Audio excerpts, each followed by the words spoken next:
She restored an orphanage no one wanted anymore. The basement wall kept cracking open every night. Inside, she found a billionaire's will, waiting silently. He left everything to the stranger who stayed. If someone saw your potential before you did, how did it change you? The trowel scrapes against brick in the basement of Ashford House, and Maren Holt feels the sound in her teeth. She's been kneeling here for 2 hours, patching a crack that runs from floor to ceiling like a scar. The mortar is cold under her fingertips, gritty and unforgiving. Her knees ache against the concrete. The light bulb overhead flickers every few seconds, casting her shadow long and broken across the wall. But she doesn't mind the ache. She's gotten good at not minding things. Above her, she hears laughter, Lena's voice, high and bright, echoing down through the old floorboards. The sound makes her pause, trowel suspended in midair. 6 children live upstairs in the only wing of the house she's managed to make habitable.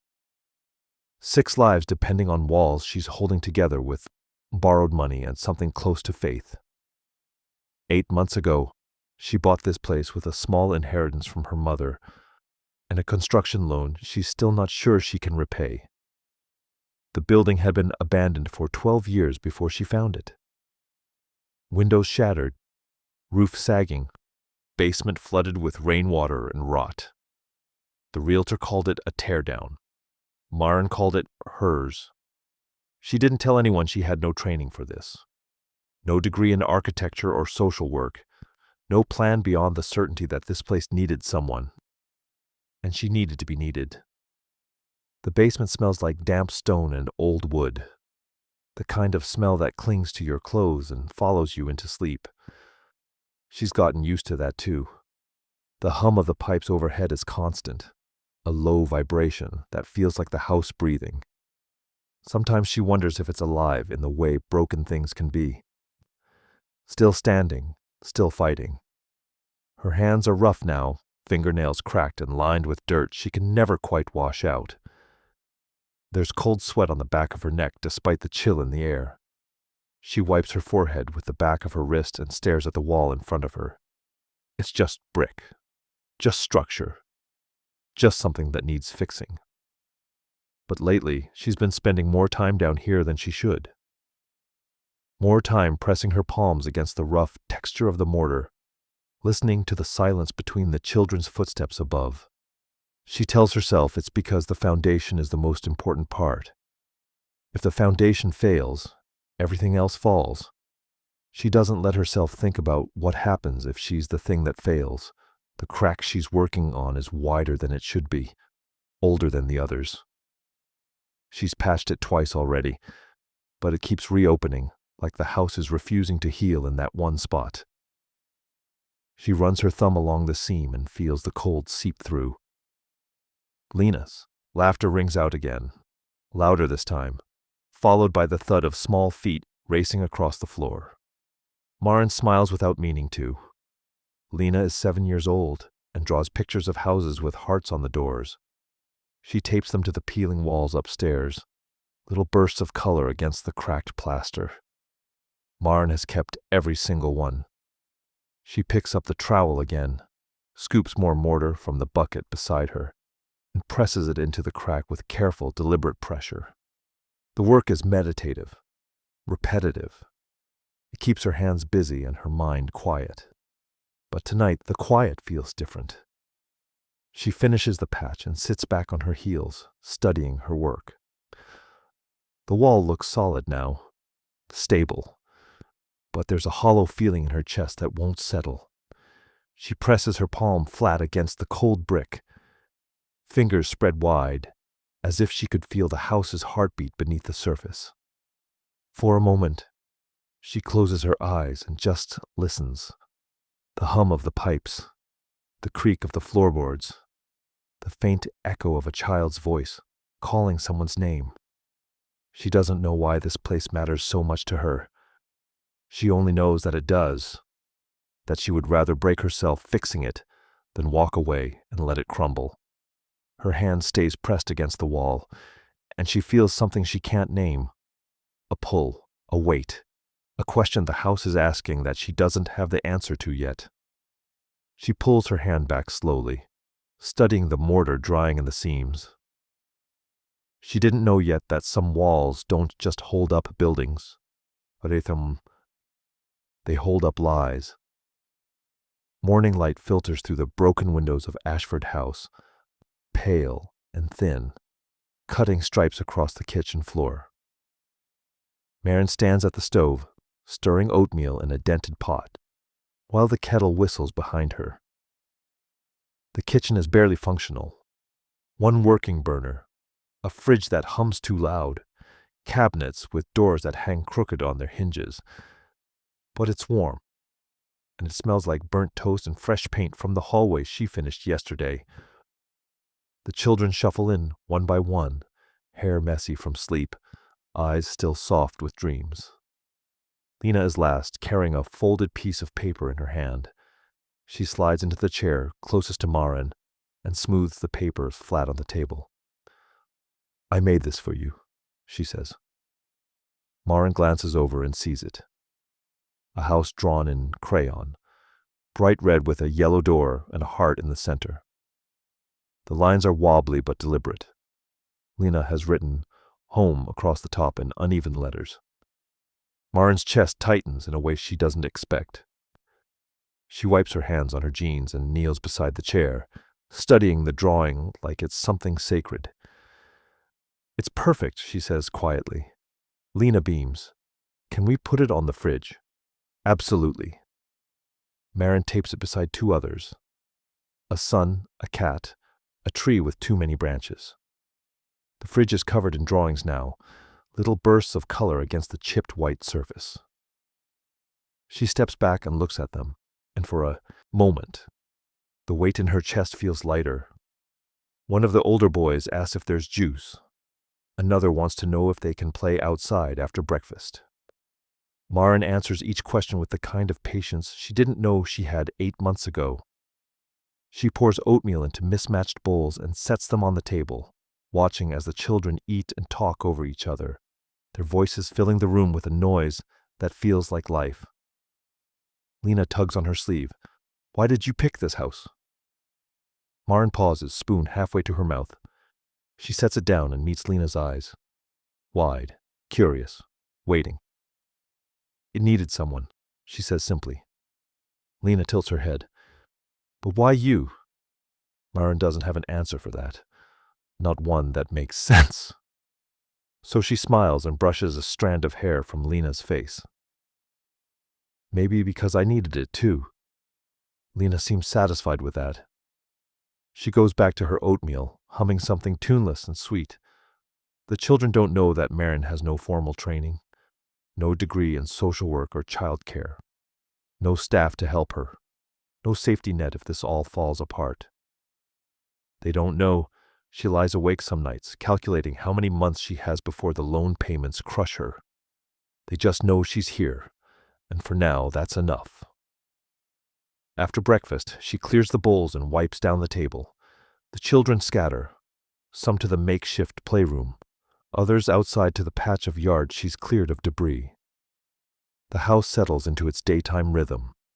Footsteps overhead, doors opening and closing, the creak of old wood, adjusting to weight. Maren heads down to the basement. The air's cooler here, heavy with the smell of mildew and damp stone. She flips the light switch, and the bulb flickers once before holding steady. She walks to the wall she patched last night, already knowing what she's going to find. The crack has widened. It's not just a hairline anymore. It's a gap. The size of her fist, maybe larger, running vertically through the mortar she applied just hours ago. She kneels in front of it, heart beating a little faster than it should. She touches the edge of the gap, and pieces of dried mortar crumble under her fingers. The wall isn't just cracking, it's opening. She pulls her phone from her pocket and turns on the flashlight, angling it into the darkness behind the brick. The beam cuts through shadow, revealing nothing at first. Just emptiness, the hollow space between the inner and outer walls. Then she sees it. a glint of metal, small, dull, half buried in dust. Her breath catches. She leans closer, trying to make sense of the shape. It's not a pipe, not rebar. It's something deliberate, something placed there. Her hand hovers near the gap, fingers trembling slightly. She could reach in, pull whatever it is free. But something stops her, a hesitation she doesn't understand, a voice in her head whispering that once she pulls it out, she can't put it back. The house creaks above her, a faint sound like footsteps moving across the floor. "Marin!" Lena's voice, bright and urgent, echoing down the stairs. Marin pulls her hand back and stands, brushing dust from her knees. She glances at the wall one last time, at the gap and the glint of metal, waiting in the dark. "Coming!" she calls. She turns and climbs the stairs, leaving the basement behind. But the image stays with her, burned into her mind like something she's been looking for without knowing it. Something hidden. Something waiting. She told herself it was nothing, but some secrets grow louder the longer you ignore them. The house is quiet by 10 o'clock.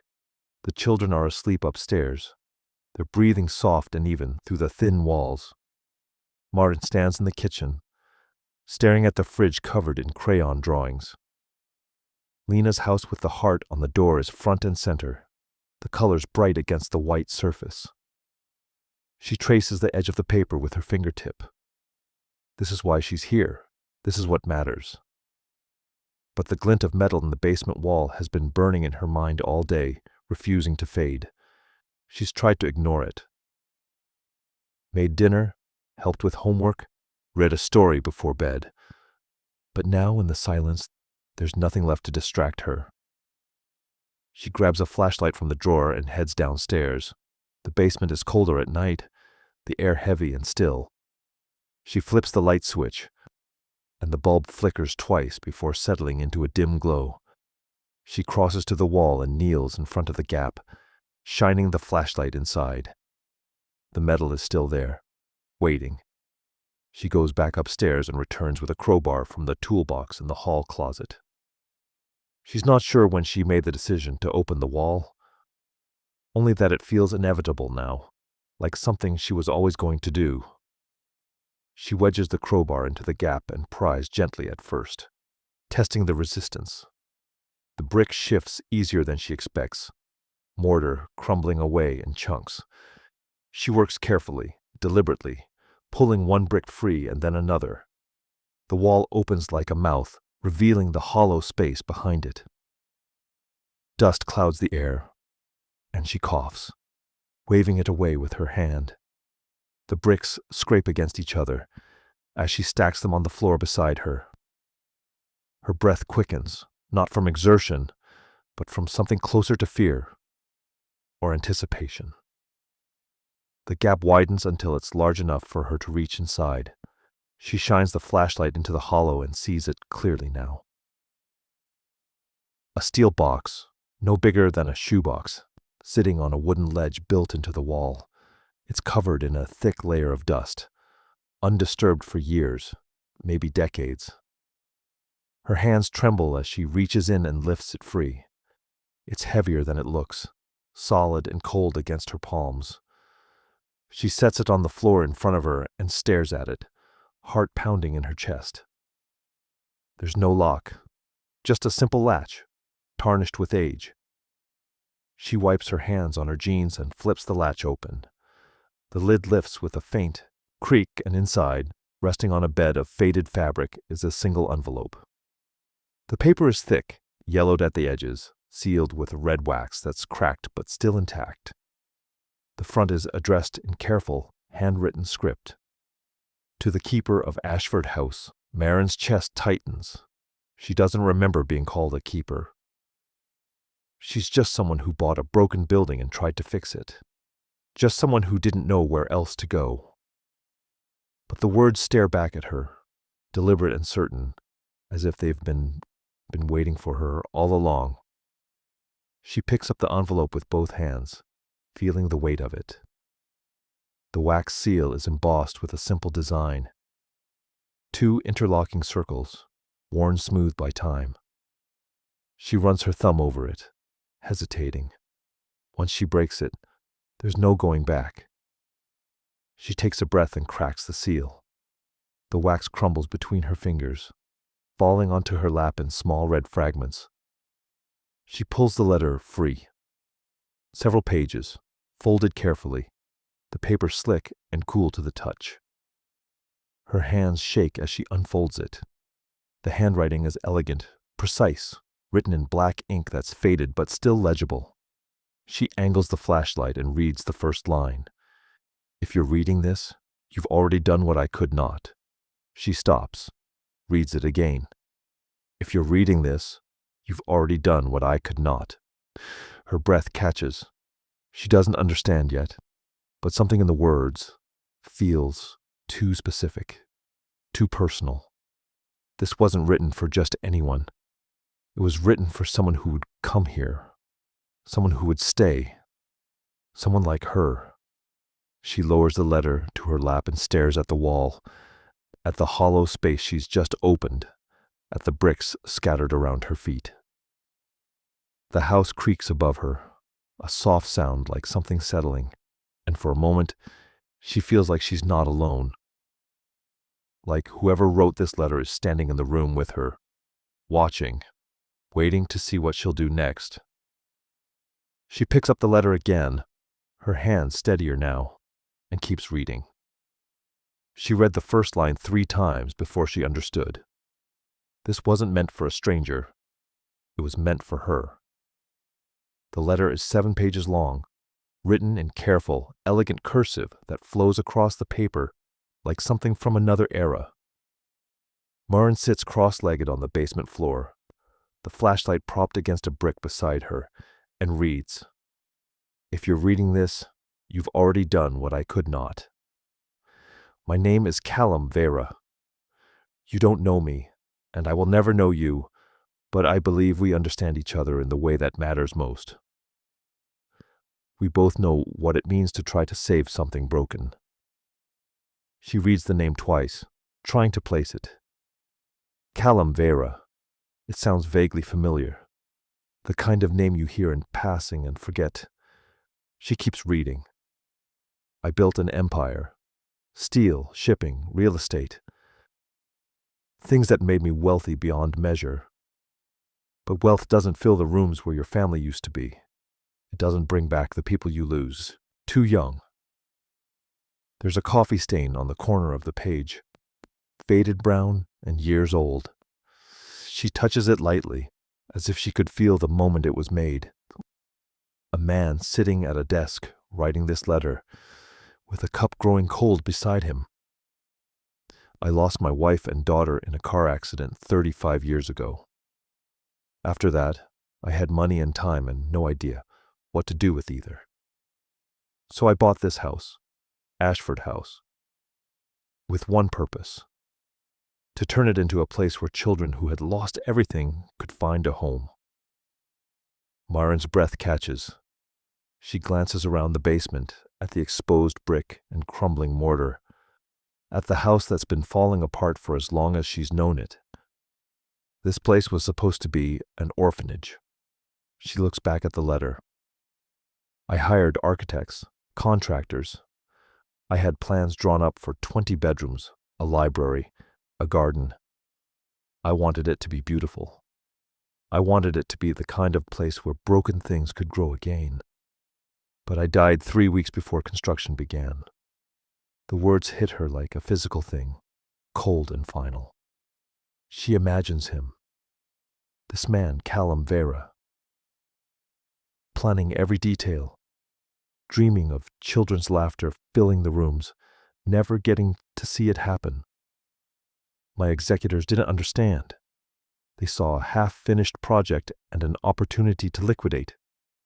They sold Ashford House to a developer who let it sit empty for years. They followed my official will to the letter, distributing my estate to charities and distant relatives who didn't need it. But they didn't know about this letter, or the will hidden with it. Marin's hands tremble. She turns the page. I hit a second will inside the basement wall. Legal. Binding, witnessed by my lawyer and sealed with my family crest. The two interlocking circles you saw in the envelope represent the bond between loss and hope. They were my grandfather's design, and now they're yours. She thinks of the red wax, the simple emblem pressed into it. A family crest, a legacy. The will is simple. Whoever restores Ashford House to its intended purpose, as a home for children who need one, inherits my estate. Not as wealth, but as responsibility. Her heartbeat pounds in her ears. She reads the next line 3 times before it makes sense. The estate is currently valued at $173 million. She stops breathing. $173 million. The number doesn't feel real. It's too large, too impossible. She stares at the words, waiting for them to rearrange themselves into something that makes sense. But they don't. I don't know who you are. I don't know if you're young or old, rich or poor, certain or afraid. But I know you came here when no one else would. I know you stayed when it would have been easier to leave. And I know you're doing the work I couldn't finish. Her eyes blur. She wipes them quickly, smearing dust across her cheek. This isn't a gift. It's a trust. Use it to keep the house alive, to keep the children safe, to build the place I dreamed of and never got to see. When you're ready, call my lawyer. His name is Silas Drum. He's been waiting a long time. At the bottom of the page, written in the same careful script, is a phone number. Marin lowers the letter to her lap and stares at the wall in front of her. The hollow space where the box was hidden, the bricks scattered on the floor, the house settling around her with soft creaks and groans. She doesn't know if this is real. It could be a prank, some cruel joke left by a stranger. But something in the handwriting feels true, something in the weight of the paper, the faded ink, the way the words seem to speak directly to her. She looks at her reflection in the small basement window. Pale, stunned, covered in dust. She doesn't look like someone who inherits $173 million. She looks like someone who's been scraping by for 8 months on borrowed money and hope. But the letter doesn't care what she looks like. It only cares what she's done.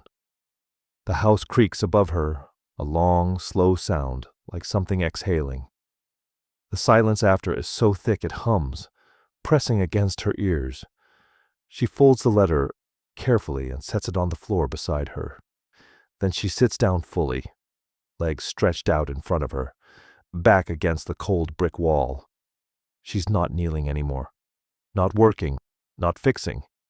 She's just sitting, stunned, trying to understand. She wasn't holding a letter anymore. She was holding a life she hadn't chosen, and a question she couldn't escape. Why her?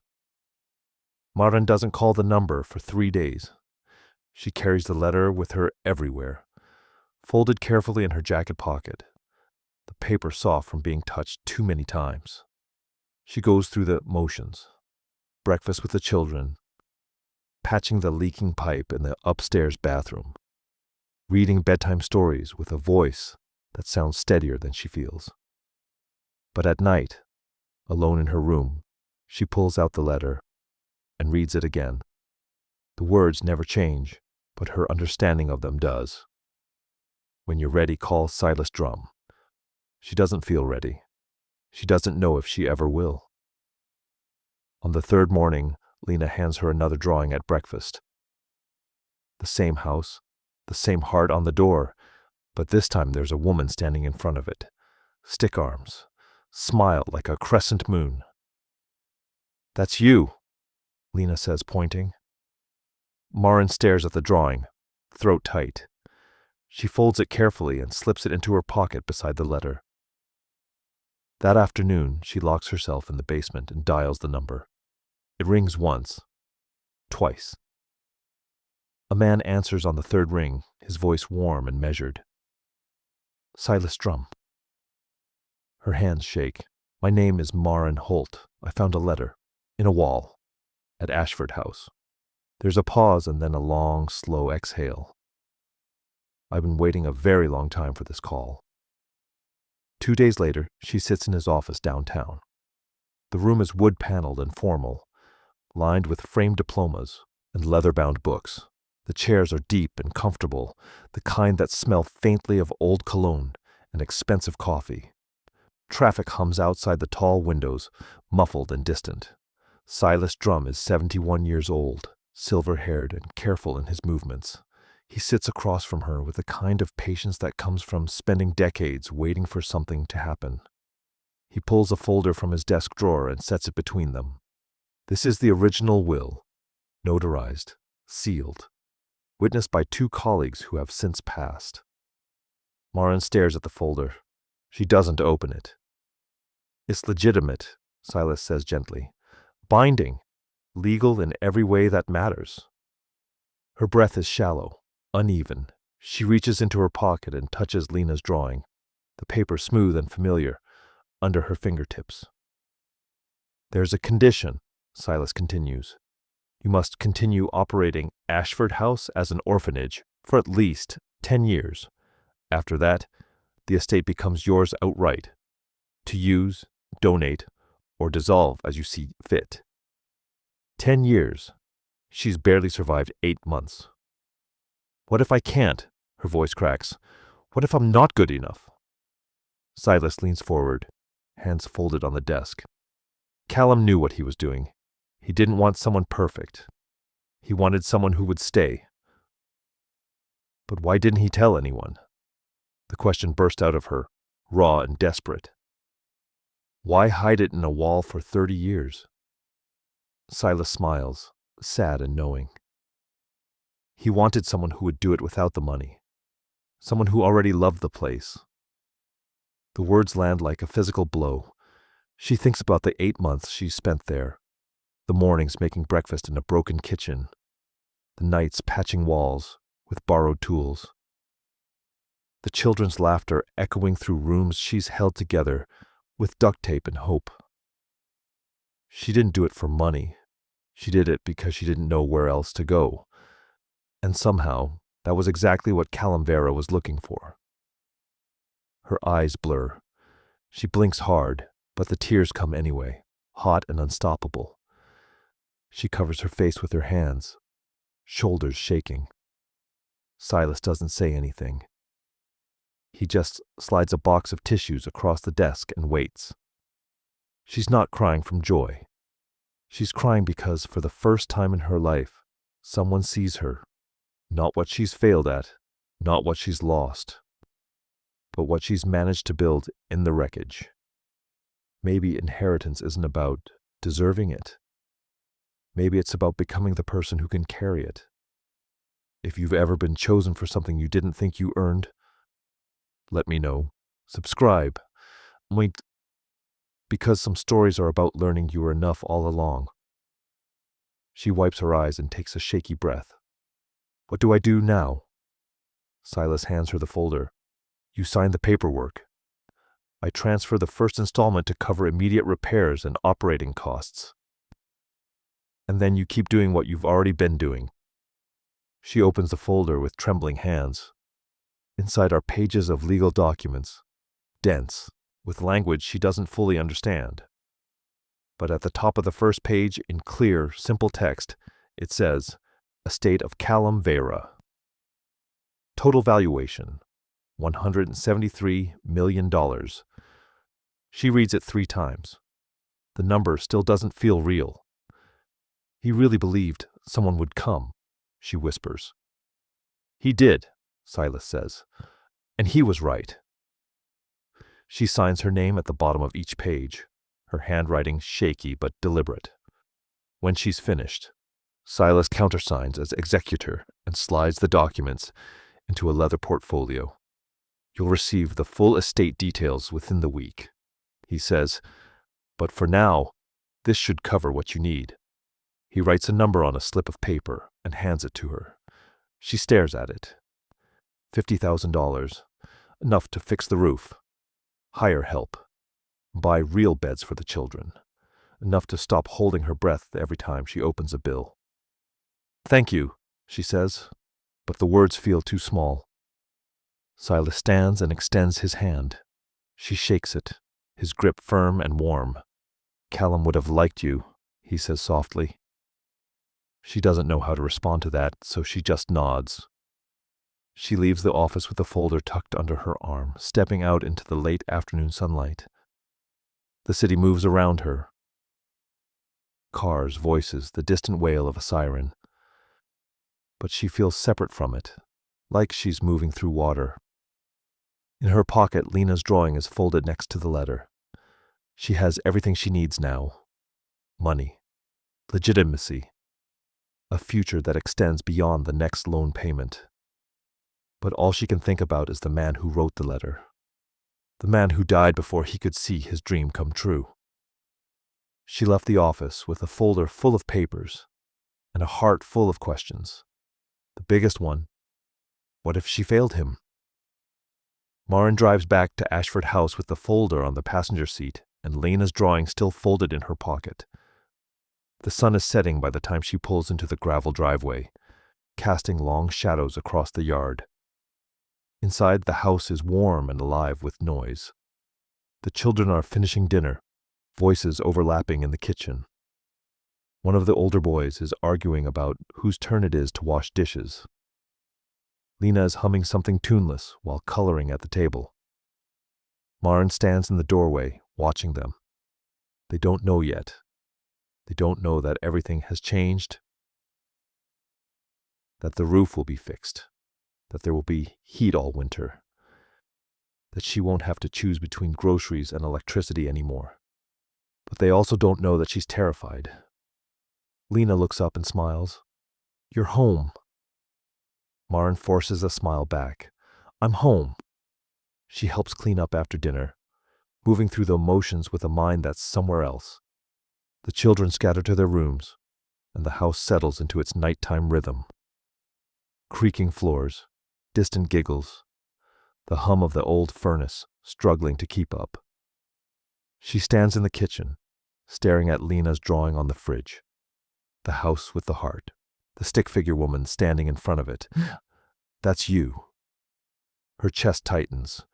She pulls the drawing down carefully and folds it into her pocket. Then she goes down to the basement. The wall is still open, bricks scattered on the floor where she left them days ago. The hollow space is empty now, just darkness, and exposed brick. The light bulb overhead flickers once, then holds steady. Maren kneels in front of the wall and presses her hands against the cold brick, fingers spread wide. She doesn't know why she's here, only that this is where it started, and this is where she needs to say what's been building in her chest since she left the lawyer's office. "I don't know if you can hear me," she says quietly. Her voice sounds too loud in the empty basement, echoing off the concrete floor. "I don't even know if I believe you can. But I need to say this anyway." She takes a breath. "I didn't come here to be noble. I didn't come here because I had some grand vision or calling. I came because I was broke and heartbroken and didn't know where else to go." The words spill out, raw and unfiltered. "I thought if I could fix this place, maybe I could fix myself.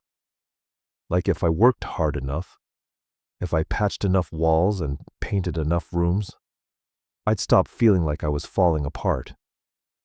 Her voice cracks. She presses her forehead against the brick, eyes closed. "But you knew that, didn't you? You knew someone like me would come. Someone who was running from something. Someone who had nothing left to lose." She thinks about the letter, the careful handwriting, the words that felt like they were written specifically for her. He wanted someone who would do it without the money. Someone who already loved the place. "You didn't need someone perfect," she whispers. "You needed someone who would stay." And suddenly she understands. Callum didn't hide the will in the wall because he wanted to test people. He hid it because he knew that the kind of person who would restore Ashford House, truly restore it, with love and desperation, and nothing to prove, wouldn't be looking for a reward. They'd already be there, already working, already too invested to walk away. He was waiting for someone who had no choice but to stay, and then he gave them every reason to keep staying. Marin's breath shudders. Tears slide down her cheeks, and she doesn't bother wiping them away. "I'm scared," she admits to the empty basement, to the ghost of a man she'll never meet. "I'm scared I'll fail you. I'm scared I'll mess this up. I'm scared the money will run out, or I'll make the wrong decision, or the kids will grow up and realize I had no idea what I was doing." She opens her eyes and stares at the hollow space in the wall, the place where the letter waited for 34 years. But I'm more scared of leaving. The realization settles over her like something physical, heavy and certain. She's not staying because she has to anymore. She's staying because this is where she belongs. Because these children need her, and she needs them. Because Callum believed someone would come, and she was the one who did. She pulls Lena's drawing from her pocket and smooths it flat against her knee. The house with the heart. The woman standing in front of it. She stands and pins the drawing to the exposed brick where the steel box used to sit. The paper flutters slightly in the cool air, but it holds. "I'll do it," she says aloud, her voice steadier now. "I'll keep them safe. I'll keep this place alive.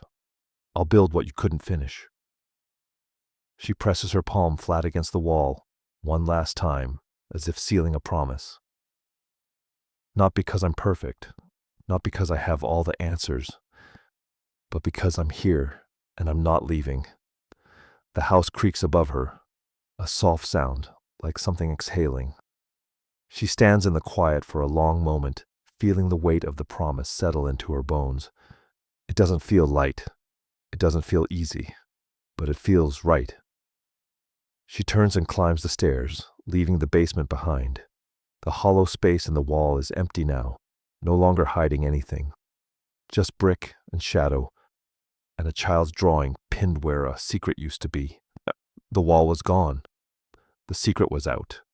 And all that was left was the quiet work of becoming someone worth remembering. 6 weeks passed like water finding its level. Slow, inevitable, reshaping everything it touches. The legal documents arrive in thick manila envelopes, certified and official. Marin spreads them across the kitchen table one morning while the children eat breakfast, her pen scratching signatures on page after page. The sound is rhythmic, almost meditative. Lena watches her from across the table, quiet and curious. "What's all that?" she asks.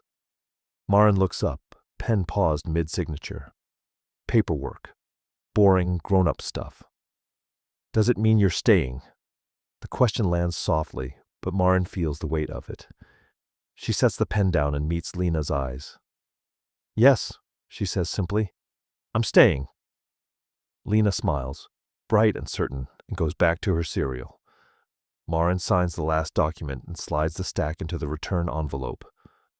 Her hands are steady now. No trembling, no doubt. Just the quiet certainty of someone who's made a choice and decided to live inside it. By late autumn, Ashford House is breathing differently. The roof is repaired. New shingles, solid flashing. No more buckets in the hallway when it rains. The heating system is replaced entirely, and for the first time in years, the house is warm all the way through. The children walk around in socks instead of layers, and the windows fog with condensation from breath and life. Marin hires 2 staff members with the first transfer of funds. A woman named Claire, who cooks meals that don't come from a box, and a man named Joel, who handles repairs and keeps the grounds clear. They're kind and competent, and they don't ask too many questions about where the money came from. Marin doesn't tell them about Callum. Not yet. She's still figuring out how to hold that story herself. The children have real beds now. frames and mattresses that don't sag in the middle. There are bookshelves in the common room, filled with donated books from the library downtown. The kitchen sink doesn't leak anymore, and the fridge hums steadily without threatening to die. But Maren moves carefully through it all, slowly, quietly. She doesn't want to lose the heart of the place in the wealth. She doesn't want the children to feel like charity cases, or the house to feel like an institution. So she keeps the crayon drawings on the walls. She keeps the mismatched furniture. She keeps the rhythm they built together over 8 months of barely surviving. Because surviving together matters more than any renovation. One afternoon, she goes down to the basement to retrieve some stored supplies.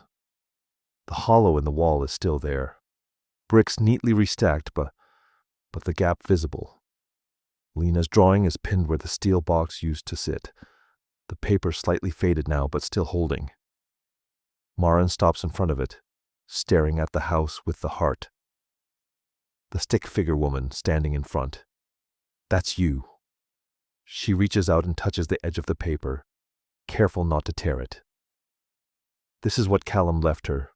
Not just money, not just a house, but the space to become someone who could love something fragile and stay. She doesn't cry this time. She just stands there, breathing in the cool basement air, feeling the weight of the promise she made settling deeper into her bones. Some days, she still wakes up afraid she'll make a mistake, afraid the money will run out, afraid she'll fail the man who believed someone like her would come. But then Lena calls her name from upstairs, or one of the younger children asks for help with homework, or the house creaks in that familiar way, and she remembers she's not doing this alone. She's doing it with them, for them, and that's enough. On a cold morning in early December, Lena finds her in the entryway, hanging a small frame photograph on the wall. It's an old picture Silas gave her. Callum Vera standing in front of Ashford House 34 years ago, back when the paint was fresh and the garden was just dirt. He's smiling in the photo, hands in his pockets, looking at the building like it's the most important thing in the world.